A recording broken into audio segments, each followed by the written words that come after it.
الله نحمده ونستعينه ونستغفره ونعوذ بالله من شرور أنفسنا ومن سيئات أعمالنا من يهده الله فلا مضل له ومن يضلله فلا هادي له وأشهد أن لا إله إلا الله وحده لا شريك له وأشهد أن محمدا عبده ورسوله يا أيها الذين آمنوا اتقوا الله حق تقاته ولا تموتن إلا وأنتم مسلمون يا أيها الناس اتقوا ربكم الذي خلقكم من نفس واحدة وخلق منها زوجها وبث منهما رجالا كثيرا ونساء واتقوا الله الذي تساءلون به والأرحام إن الله كان عليكم رقيبا يا أيها الذين آمنوا اتقوا الله وقولوا قولا سديدا يصلح لكم أعمالكم ويغفر لكم ذنوبكم ومن يطع الله ورسوله فقد فاز فوزا عظيما أما بعد فإن خير الحديث كتاب الله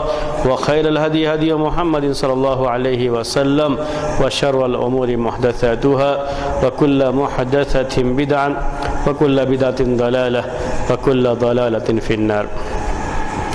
محترم بھائیو، علوم قرآن میں پچھلے ہفتے ہماری بحث مکی اور مدنی کے بارے میں چلی تھی، اور یہ بات آئی تھی آپ کے سامنے کہ جب ہم قرآن میں یہ پڑھتے ہیں کہ یہ سورہ مکی ہے یا یہ سورہ مدنی ہے یا یہ آیت مکی ہے یہ آیت مدنی ہے، اور قرآن میں اس کی رہتی ہے، وضاحت کی گئی ہے اس کی، جب لوگوں نے قرآن کو ترتیب دیا ہے اور اسے مصحف کی شکل دی ہے تو ساتھ میں اس میں یہ لکھا ہوا بھی رہتا ہے. تو یہ مکی مدنی بہت مشہور قرآن کے تعلق سے اصطلاح ہے، اور یہ بات آپ کے سامنے آئی کہ اس کے بارے میں جو 3 رائے ہے اس میں بہتر رائے یہی ہے کہ اس کا تعلق زمانے سے ہے، یعنی زمانے کے لحاظ سے کہا جاتا ہے مکی اور مدنی، پیریڈ کے لحاظ سے کہا جاتا ہے تو ہجرت کے پہلے جو بھی آیتیں نازل ہوئیں اسے مکی کہا جاتا ہے، اور ہجرت کے بعد جو بھی نازل ہوئی اسے مدنی کہا جاتا ہے. یہی اس کے بارے میں صحیح بات ہے. تو اس کا تعلق پیریڈ سے ہے، اس کا تعلق جگہ سے نہیں ہے، یعنی شہر کے لحاظ سے نہیں ہے، ورنہ مکے اور مدینے کے علاوہ بھی مختلف جگہوں پہ قرآن کا نزول ہوا ہے. تو جگہ کے لحاظ سے دیکھیں گے تو اس کو مشکل ہو جائے گا اس کو بیان کرنا، ہر سورہ یا ہر آیت کے تعلق سے یہ کہا جائے کہ کہاں پہ یہ نازل ہوئی. تو جگہ کا مسئلہ بھی نہیں ہے، اور ایسے ہی مخاطب کا مسئلہ بھی نہیں ہے. مخاطب یہ کہ اس میں خطاب اہل مکہ سے کیا گیا ہے، اہل ایمان والوں سے کیا گیا ہے، یا یہ خطاب کیا گیا ہے یا ایھا الناس، اے لوگو. تو یہ بات بھی آپ کے سامنے آئی تھی. اس کے بعد یہ جو آج کی بحث ہے اس میں سب سے پہلی بات یہ ہے کہ کون سی صورتیں ہیں جس کے بارے میں سارے مفسرین کا اتفاق ہے کہ یہ مدنی ہیں. سارے مفسرین کا اتفاق ہے کہ یہ مدنی ہیں. یہ کون سی صورتیں ہیں ان کو ہم ضبط کر لیں گے، ان کو ہم ذہن میں رکھ لیتے ہیں تو بقیہ کو پہچاننا آسان ہو جاتا ہے کہ کن صورتوں کے بارے میں اتفاق ہے. جب ہم نے یہ کہہ دیا اتفاق ہے تو اس کا مطلب یہ نکلتا ہے کہ اس کا مطلب یہ نکلتا ہے کہ یہ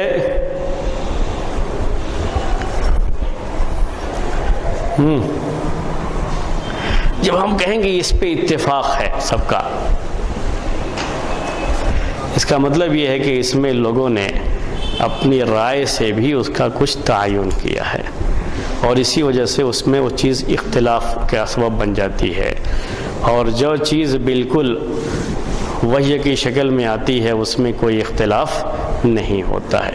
تو یہ مکی اور مدنی کی جو پہچان ہے، اس میں میں یہ بات بھی واضح کر دوں کہ یہ صحابہ کی طرف سے بیان کیا گیا ہے کہ یہ مکی ہے اور یہ مدنی ہے، اور صحابہ نے اس میں کچھ آیتیں، کچھ حدیثیں، کچھ صورتوں کے بارے میں اللہ کے رسول صلی اللہ علیہ وسلم سے انہوں نے معلوم کیا ہوگا، اس کے لحاظ سے انہوں نے پیش کیا ہے، تو اس کو سماعی کہا جاتا ہے. تو مکی اور مدنی پہچاننے کا ایک طریقہ تھا، اس کو سماعی کہتے ہیں. سماعی کا مطلب اردو میں ہوتا ہے سن کر کے اسے متعین کیا.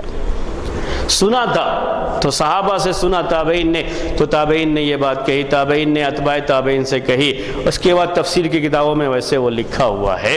تو یہ اس کو کہتے ہیں سماعی، یعنی سن کر کے ایسا کیا۔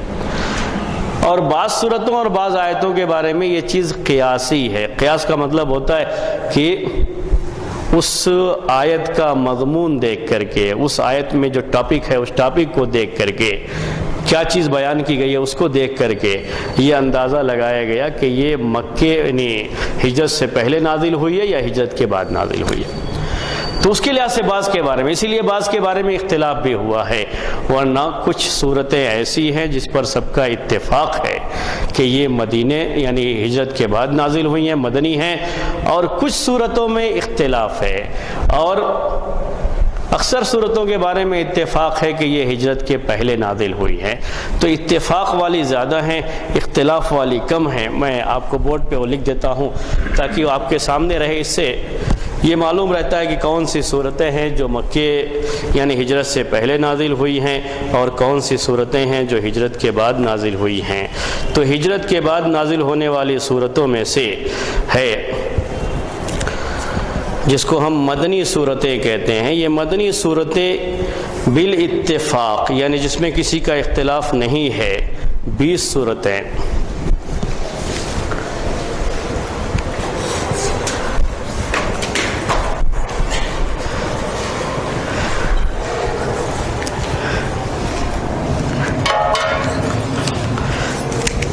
چلیے بس کافی۔ دیکھیے سورۃ البقرہ،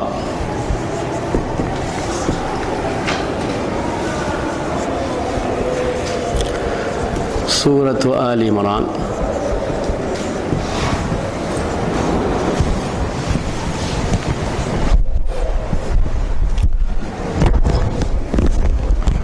سورۃ النساء،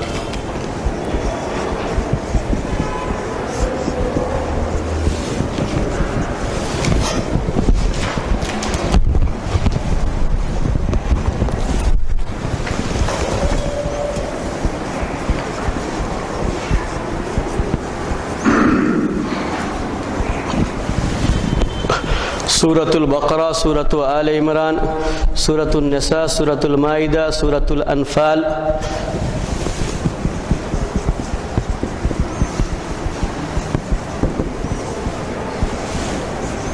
سورۃ التوبہ،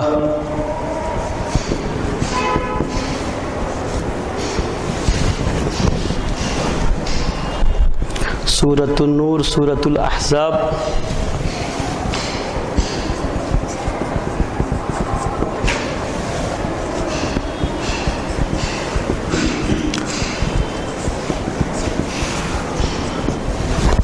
سورۃ النور، سورۃ الاحزاب، سورۃ محمد،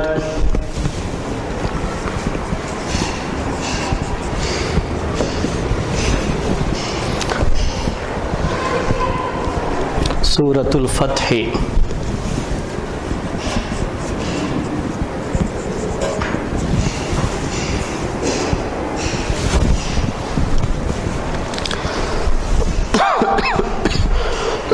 سورۃ الحجرات، سورۃ الحدید،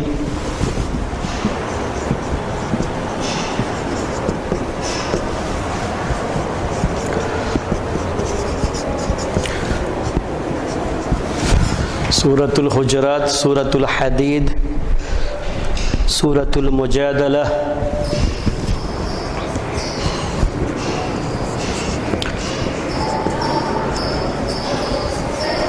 سورۃ الحشر،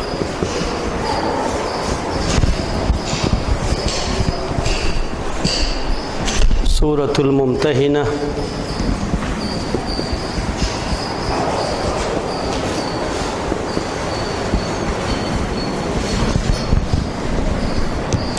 سورۃ الجمعہ، سورۃ المنافقون،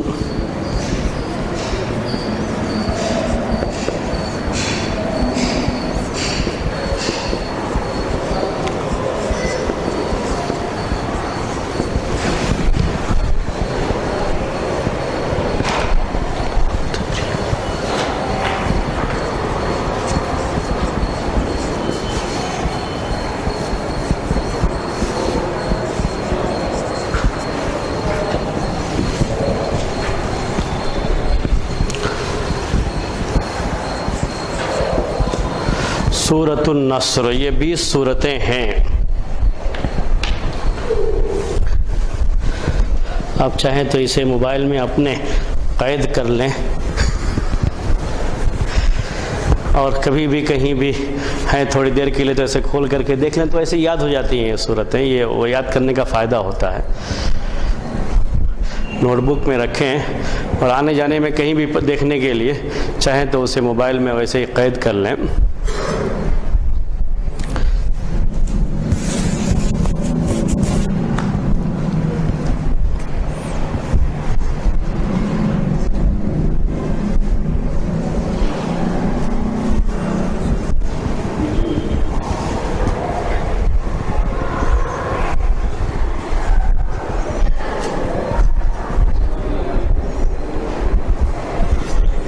بیس صورتیں ہیں، ان 20 صورتوں کو مدنی صورتیں کہا جاتا ہے۔ اس میں کوئی اختلاف نہیں ہے، مفسرین کا اس میں اتفاق ہے، اجماع ہے کہ یہ 20 صورتیں مدنی صورتیں ہیں۔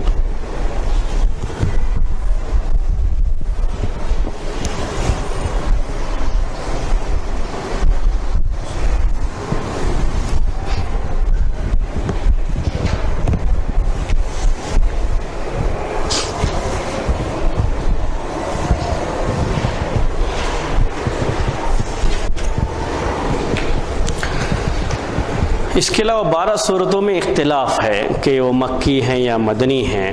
وہ 12 بھی آپ کے سامنے ابھی لکھتا ہوں۔ وہ 12 صورتیں ایسی ہیں کہ ویسے بھی یاد رہتی ہیں، تو آپ کو یاد رہیں گے انشاءاللہ۔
مٹا دوں؟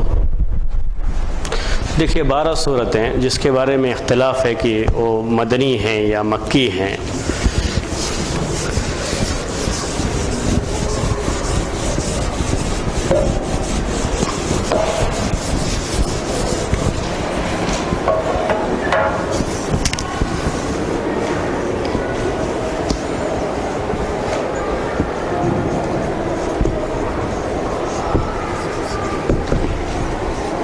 سب سے پہلے سورۃ الفاتحہ۔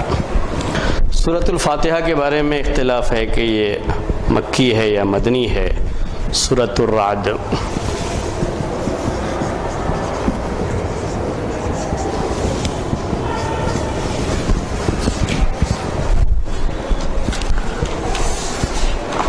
سورۃ الرحمن،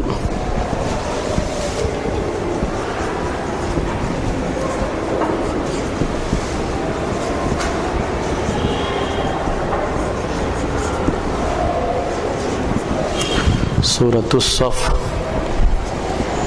سورۃ التغابن،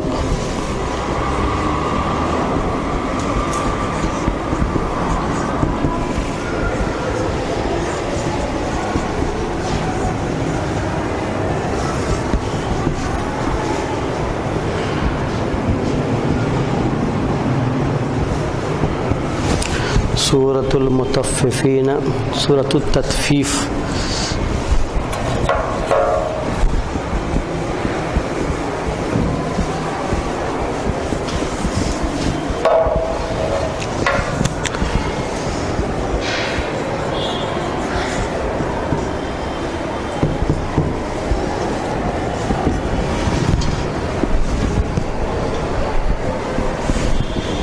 سورۃ القدر،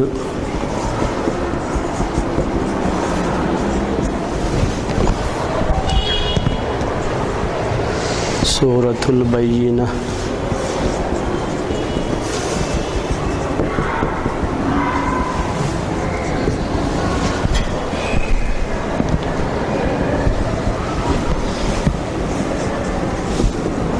سورۃ الزلزلہ،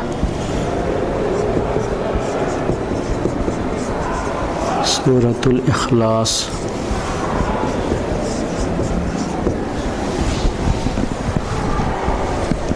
الفلق، الناس۔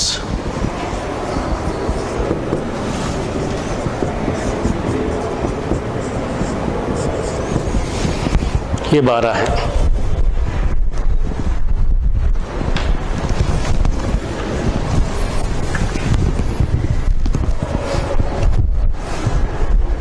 یہ 12 صورتیں ہیں، ان کے بارے میں یہ اختلاف ہے کہ ہجرت سے پہلے نازل ہوئی ہیں یا ہجرت کے بعد نازل ہوئی ہیں۔ بعض لوگوں کا یہ بھی اس سلسلے میں خیال ہے کہ یہ 2 مرتبہ نازل ہوئی ہیں، یعنی ہجرت کے پہلے بھی اور ہجرت کے بعد بھی، اسی لیے اس میں یہ اختلاف ہوا کہ یہ مکی ہیں یا مدنی ہیں۔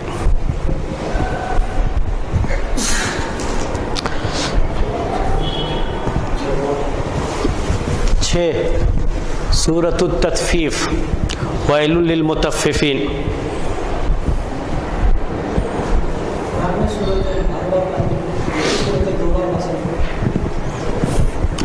بعض لوگوں کی رائے ہے بعض لوگوں کی رائے ہے، اصل میں کبھی اس کی وجہ سے پریشانی ہوئی ہے، معراج کے موقع پر جو یہ آتا ہے، حدیث میں آتا ہے،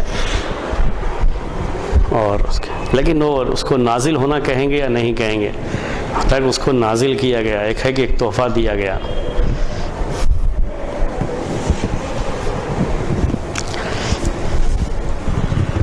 یہ 12 صورتیں ہیں، 12 صورتوں کے بارے میں اختلاف ہے، 20 صورتوں کے بارے میں اتفاق ہے کہ یہ مدنی ہیں۔ اب شروع سے اگر آپ دیکھیں گے تو سب سے پہلے قرآن میں سورہ فاتحہ، اس کے بارے میں تھوڑا اختلاف ہے کہ وہ ہجرت سے پہلے یا ہجرت کے بعد، لیکن بہرحال راجح قول یہی ہے کہ ہجرت کے بعد کی ہے یہ سورہ فاتحہ۔ تو سورۃ الفاتحہ، اس کے بعد سورہ بقرہ، سورہ آل عمران، سورہ نساء، سورہ مائدہ، ایک ترتیب سے ہی ہیں یہ سب کی سب ہجرت کے بعد نازل لمبی صورتیں ہیں، اور ان صورتوں میں احکام زیادہ بیان کیے گئے ہیں، شریعت کے احکام زیادہ بیان کیے گئے ہیں۔ اس میں اس کے بعد بھی جو صورتیں ہیں، سورہ انفال، اسی طریقے سے سورہ براءت جو آپ کو اس سے پہلے لکھا تھا ابھی 20، یہ سب کی سب مدنی صورتوں میں سے ہیں، اور اس میں احکام بیان کیے گئے۔ اس کے بعد جو اس میں لکھا ہوا ہے سورہ احزاب، سورہ نور، تو سورہ نور میں بھی پردے کے احکام، اگر کوئی شخص بدکاری کر لیتا ہے تو اس کی سزا، زنا کرنے والے کی سزا، تو اس طرح کے احکام، ایسے ہی پردے وغیرہ کے احکام، معاشرتی احکام جسے کہا جاتا ہے، یعنی کوئی شخص کسی گھر میں داخل ہوا تو داخل ہونے کے لیے کیا آداب ہیں، کیسے جانا چاہیے، یہ سب احکام بیان کیے گئے ہیں۔ سورہ احزاب میں بھی اس طرح کی چیزیں ہیں۔ تو یہ ساری صورتیں یہ مدنی صورتیں ہیں۔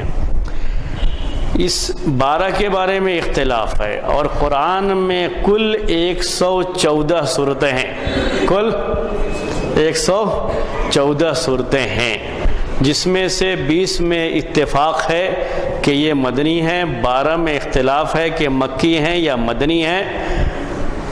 کتنی صورتوں کے بارے میں اتفاق ہے کہ یہ مکی صورتیں ہیں؟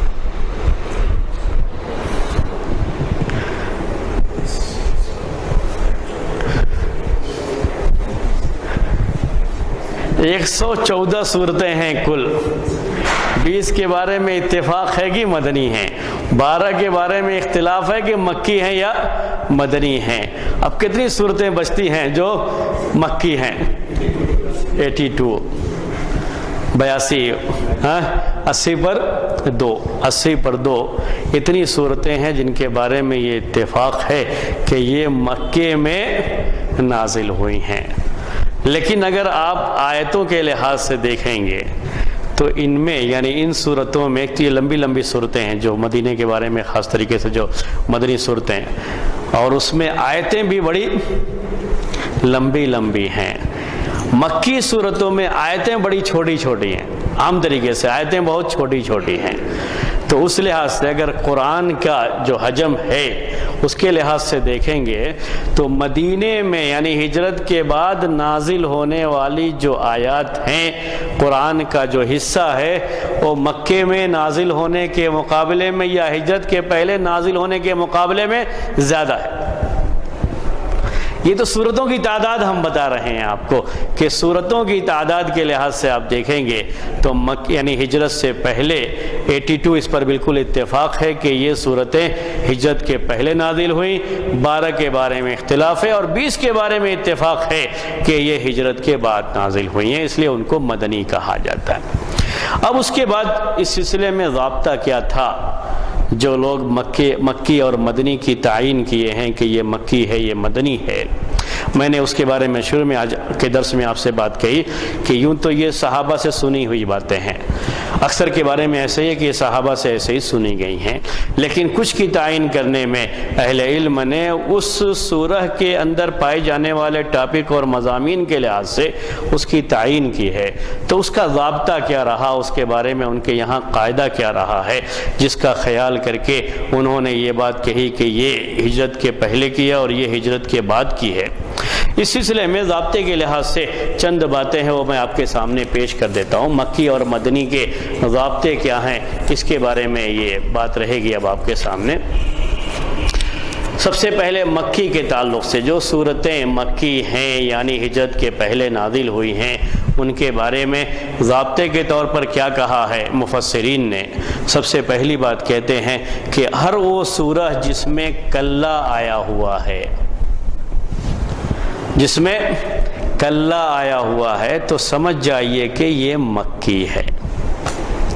کلہ سوف تعلمون ثم کلہ سوف، کلہ یہ تو جو آیتیں پہلے نازل ہوئی ہیں یعنی ہجرت سے پہلے، اس میں انداز ذرا بہت ہی کبھی دھمکی والا اور کبھی بڑا زبردست جو ہے بیان، زوردار جو ہے قسم کا بیان، اس انداز سے وہ آیتیں نازل ہوتی رہی ہیں ان کو سمجھانے کے لیے، تو اس میں کلہ کا استعمال کیا گیا۔ تو کہا گیا ضابطے کے طور پر کہ ہر وہ سورہ جس میں کلہ پایا جاتا ہے وہ ہجرت سے پہلے نازل، مکی ہے ہجرت سے پہلے نازل ہوئی، اس میں کلہ پایا جاتا ہے۔ کلہ پورے قرآن میں یہ 33 مرتبہ آیا ہوا ہے، 30 پر 3 33، 30 پر 3 33، پورے قرآن میں صرف 33 مرتبہ آیا ہوا ہے، اور یہ بھی 15 صورتوں میں ہے، یہ 15 صورتوں میں کلہ آیا ہوا ہے، اور 33 مرتبہ یوں کہہ لیجئے کہ 30 پر 3 مرتبہ اس کا پورا ذکر آیا ہوا ہے۔ اور یہ بھی قرآن کے آدھے حصے کے بعد، جو قرآن ہمارے پاس مصحف کی شکل میں ہے، اس میں قرآن کے آدھے پارے کے بعد یعنی 15 اس کا جز ختم ہونے کے بعد ہی یہ لفظ آتا ہے، شروع میں یہ لفظ نہیں آتا قرآن میں کلہ۔ تو جب بھی کلہ آئے نظر آئے تو سمجھو کہ یہ سورہ مکی سورہ ہوگی۔ دوسرا یہ ہے کہ ہر وہ سورہ جس میں یا ایھا الناس آیا ہوا ہے، یا ایھا الناس آیا ہوا ہے، اور اس میں یا ایھا الذین آمنوا نہیں آیا ہوا ہے، تو وہ سورہ مکی سورہ ہے۔ ان دونوں کو ساتھ میں رکھ کر کے یا ایھا الذین آمنوا یہ آیا نہیں ہے اور یا ایھا الناس آیا ہے تو وہ مکی سورہ ہے۔ اگر ایسا ہے کہ یا ایھا الناس بھی آیا ہے، یا ایھا الذین آمنوا بھی آیا ہے، تب نہیں کہیں گے کہ وہ مکی ہے۔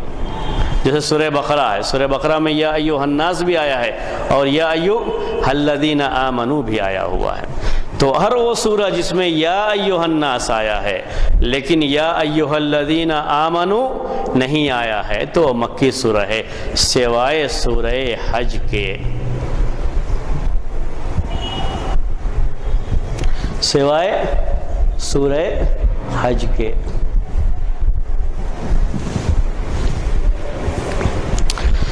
اس کے بعد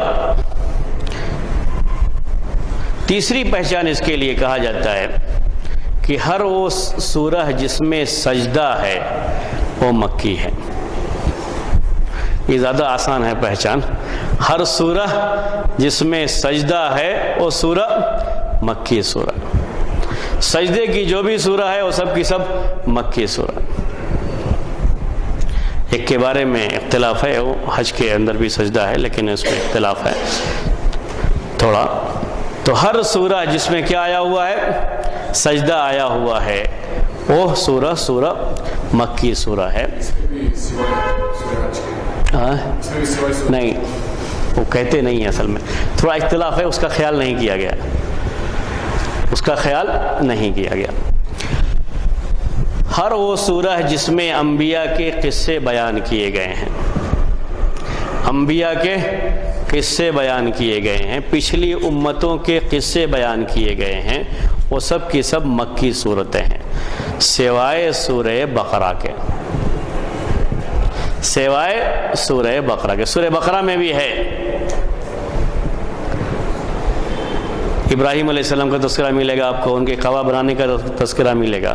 تو سورہ بقرہ میں بھی ہیں، یہود کا تذکرہ ہے، قوم یہود کا، تو پچھلی قوم کا تذکرہ آپ کو سورہ بقرہ میں بھی ملے گا، لیکن سورہ بقرہ یہ مدنی ہے، متفق علیہ ہے، تو اس کو سورہ بقرہ کو نکال دیں گے۔ بقیہ جتنی بھی صورتوں میں پچھلی امتوں کا تذکرہ آیا ہوا ہے، یا کہیے پچھلے انبیاء کا تذکرہ آیا ہوا ہے، یہ ان کے قصے بیان کیے گئے ہیں، یہ ساری کی ساری مکی صورتیں ہیں۔ پانچواں اس کا یہ ہے کہ ہر سورہ جس میں ابلیس اور آدم، پہلے آدم علیہ السلام کو تذکرہ کریں گے، ہر سورہ جس میں آدم علیہ السلام کا ذکر آیا ہوا ہے اور ابلیس کا ذکر آیا ہوا ہے۔ مطلب اس کا یہ ہے کہ آدم علیہ السلام کو پیدا کیا گیا، تو آدم علیہ السلام کو پیدا کرنے کے وقت میں کہا گیا سجدہ کرنے کے لیے، تو ابلیس نے سجدہ نہیں کیا۔ یہ جو آدم علیہ السلام کی پیدائش کا تذکرہ ہے، اور اس ضمن میں ابلیس کا تذکرہ، شیطان کا تذکرہ تو ویسے آتا رہتا ہے، لیکن ابلیس کا تذکرہ کہ اس نے سجدہ نہیں کیا، جس سورہ میں آیا ہے، یہ ساری صورتیں مکی ہیں سوائے سورہ بقرہ کے۔ یہ تذکرہ سورہ بقرہ میں بھی ہے لیکن وہ مدنی ہے۔ ہر وہ سورہ جس کی شروعات ہوتی ہے الف لام میم سے، یا جن کو حروف مقطعات کہتے ہیں، صرف الف لام میم ہی نہیں، حروف مقطعات، حروف مقطعات، چاہے وہ الف لام میم ہو، الف لام را ہو، کاف ہا یا عین صاد ہو، جو بھی ہے جسے ہم حروف مقطعات کہتے ہیں، تو جس سورہ کے شروع میں حروف مقطعات پائے جاتے ہیں، یہ ساری کی ساری صورتیں مکی صورتیں ہیں سوائے سورہ بقرہ اور سورہ آل عمران کے۔ سورہ بقرہ کے شروع میں بھی الف لام ہے، سورہ آل عمران کے شروع میں بھی الف لام یہ ہے، لیکن اس کو جو ہے وہ اس میں نہیں ہے، مکی صورتوں میں سے نہیں، دونوں مدنی صورتیں متفق علیہ ہے۔ یہ تو ہر سورہ جس میں حروف مقطعات ہے شروع میں، وہ سب کی سب مکی صورتیں ہیں سوائے سورہ فاتحہ اور سورہ آل عمران کے۔ ہاں،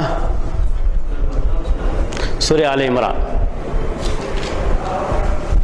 سورہ بقرہ اور سورہ آل عمران، اس میں حالانکہ ہے حروف مقطعات لیکن یہ مدنی صورتیں ہیں، مکی صورتیں نہیں ہیں۔ تو ہر سورہ جس میں حروف مقطعات شروع میں ہے، یہ ساری کی ساری مکی صورتیں سوائے سورہ بقرہ اور سورہ آل عمران کے۔ اب اس کے بعد جو مدنی صورتیں ہیں، اس سے پہلے میں مکی صورتوں کے بارے میں ایک بات اور آپ کے سامنے عرض کر دوں۔ مکی صورتوں کا عام طریقے سے انداز بیان، یعنی جو انداز ہے، جو اسلوب ہے بیان کرنے کا، جو انداز ہے، یہ بڑا ہی کڑک انداز ہے۔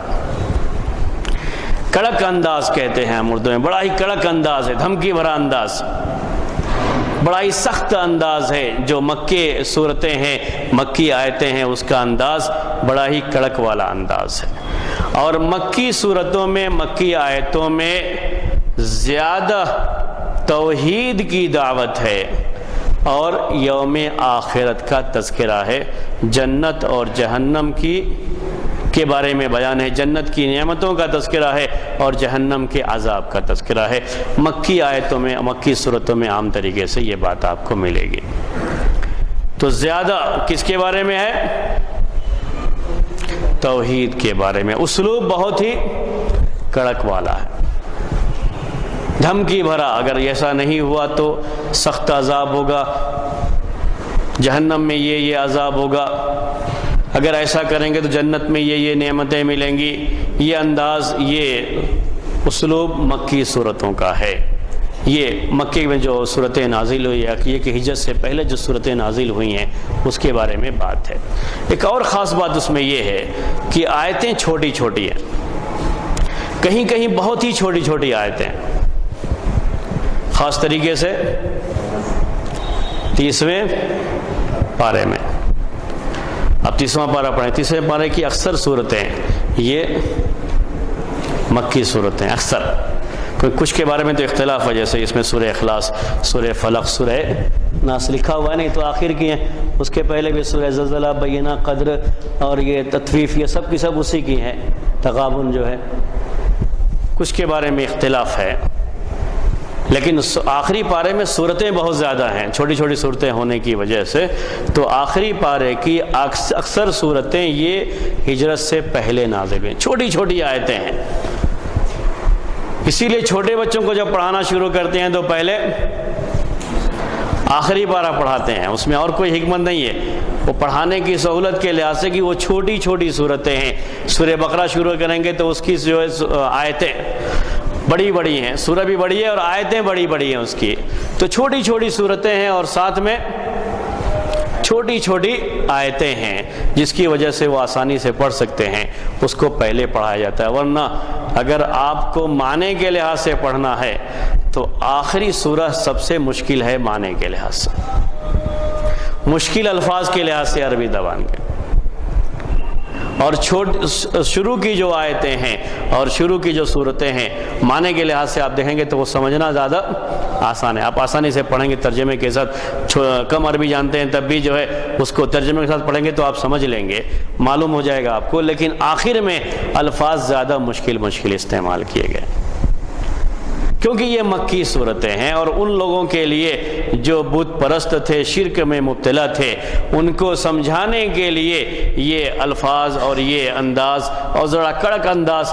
اس میں استعمال کیا گیا ہے۔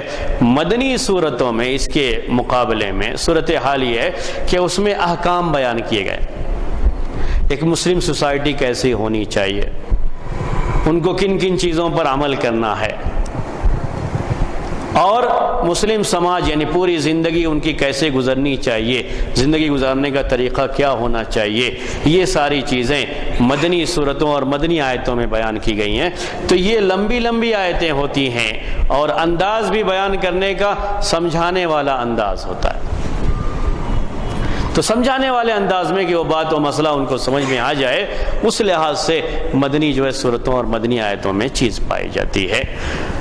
تو مکی اور مدنی جاننے کا ایک اہم فائدہ ہمیں جہاں یہ ہوتا ہے کہ ہم کو یہ معلوم ہو جاتا ہے کہ یہ آیت یا یہ سورہ کب نازل ہوئی ہے، ہجرت سے پہلے یا ہجرت کے بعد نازل ہوئی ہے، وہیں یہ جاننے کا ہمیں یہ بھی فائدہ ہوتا ہے کہ لوگوں کے ساتھ ہم بیان اور بیان کا انداز کیسا اپنائیں، ہمارا اسلوب کیا ہو، دعوت کا اسلوب کیسا ہوگا، لوگوں کی اصلاح کا اسلوب کیسا ہوگا، ہم کسی کی اصلاح کرنا چاہتے ہیں یا کسی کو ہم دینی مسئلہ کوئی سمجھانا چاہتے ہیں تو سمجھانے کا انداز کیسا ہو۔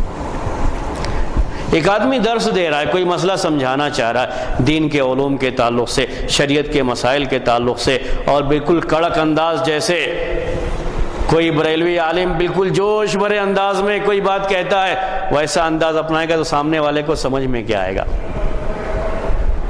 وہ انداز صرف دل پر اثر ڈالنے کے لیے کیا جاتا ہے، اس میں کوئی علمی بات نہیں ہوتی ہے، علمی مسائل نہیں ہوتے ہیں اس کے اندر، تو وہ انداز الگ ہوتا ہے اور درس کا انداز الگ ہوتا ہے۔ اس میں بات صرف سمجھائی جاتی ہے، وہ بات کتنی اچھی طرح سے سمجھی جا سکتی ہے اور کیسے اچھے سے اچھا انداز اپنایا جائے کہ وہ بات آسانی سے سمجھ میں آ جائے، یہ ہم کو کہاں نظر آتی ہے بات؟ مدنی صورتوں میں، مدنی آیات میں ہم کو یہ چیز نظر آتی ہے۔ تو اللہ تبارک و تعالیٰ نے قرآن میں جہاں ہمیں بہت ساری چیزوں کی تعلیم دی ہے، وہیں قرآن کو جو الگ الگ کر کے مختلف حصوں میں نازل کیا گیا ہے، 23 سال کی مدت میں نازل کیا گیا ہے، جس کے بارے میں اس سے پہلے میں نے آپ کو بتایا تھا کہ ایک اہم فائدہ یہ ہوتا ہے کہ آدمی آہستہ آہستہ دین کو سمجھے، تدریج کے ساتھ، اسٹیپ بائی اسٹیپ۔ وہیں یہ بھی ہمیں سمجھ میں آتا ہے، یہ تعلیم بھی ہم کو دی گئی ہے کہ لوگوں کو سمجھانے میں ہم کیا انداز اپنائیں،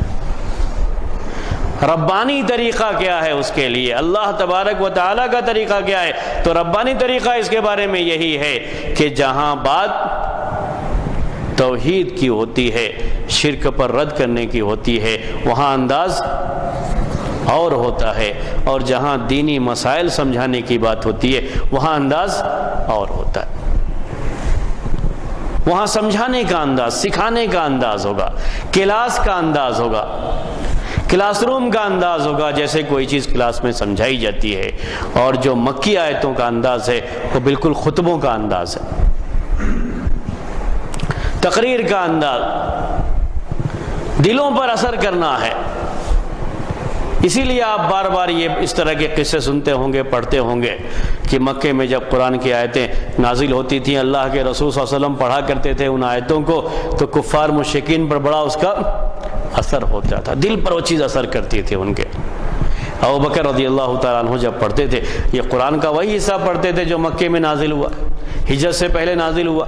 جو مدینے میں نازل ہوا وہ تو وہاں پہ نہیں پڑھتے تھے، تو وہاں عورتیں اور بچے جمع ہو جایا کرتے تھے، اور یہ لوگ کہتے تھے اس وقت کہ یہ تو کلام بڑا ہی اثر کرنے والا کلام ہے، روکتے تھے اپنے لوگوں کو کہ ان کی بات مت سننا ورنہ تم بھی گمراہ ہو جاؤ گے۔ یہ ساری باتیں اسی وجہ سے تھیں کہ اس کا ان کے دلوں پر بڑا اثر پڑتا تھا۔ تو دلوں کو گرما دینے والا، دلوں کو چھو لینے والا انداز یہ مکی صورتوں کا ہے، یعنی ہجرت سے پہلے جو صورتیں نازل ہوئی ہیں اس میں یہی انداز اپنایا گیا۔ لیکن مدینے میں جو نازل ہوئی ہیں وہ مختلف جو ہے مسائل کے ساتھ، مختلف آداب کے ساتھ، مختلف احکام کے ساتھ آیتیں نازل ہوئی ہیں، تو اس کا انداز بھی ویسے ہی ہے، سمجھانے والا انداز کہ پڑھنے والا آسانی سے اس بات کو سمجھے۔ مدنی صورتوں کے بارے میں جو ضابطہ بیان کیا گیا ہے اس کے بارے میں اب میں آپ کے سامنے بیان کر دوں۔ مدنی صورتوں کا یہ ضابطہ بیان کیا گیا۔ سب سے پہلے نمبر 1، ہر سورہ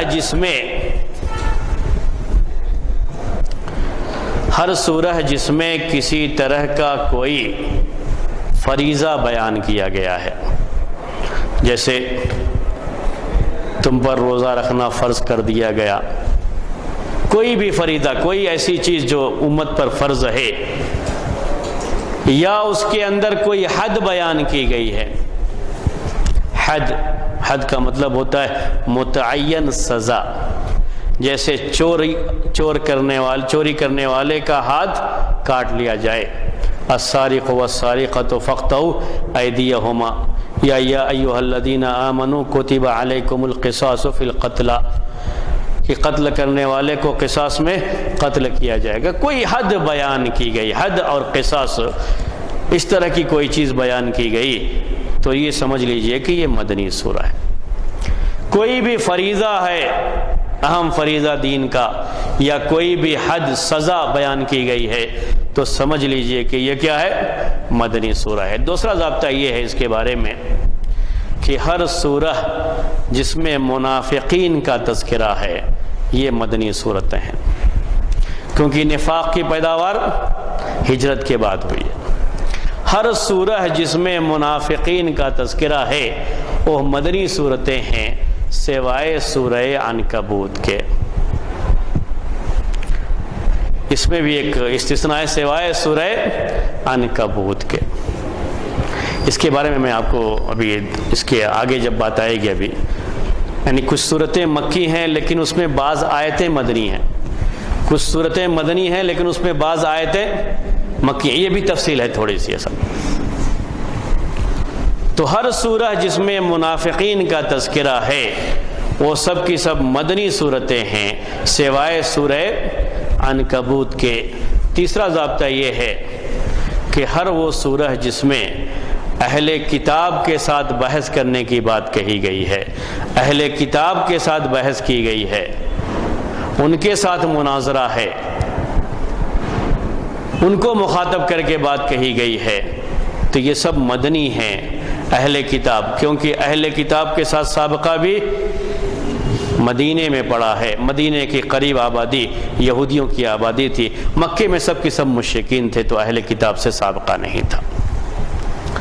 تو اہل کتاب کے ساتھ جن صورتوں یا آیتوں میں مجادلہ ہوتا ہے، بحث و مباحثہ ہوتا ہے، یہ ساری کی ساری مدنی صورتیں کہلاتی ہیں۔ یہ مدنی صورتوں کے بارے میں بات تھی۔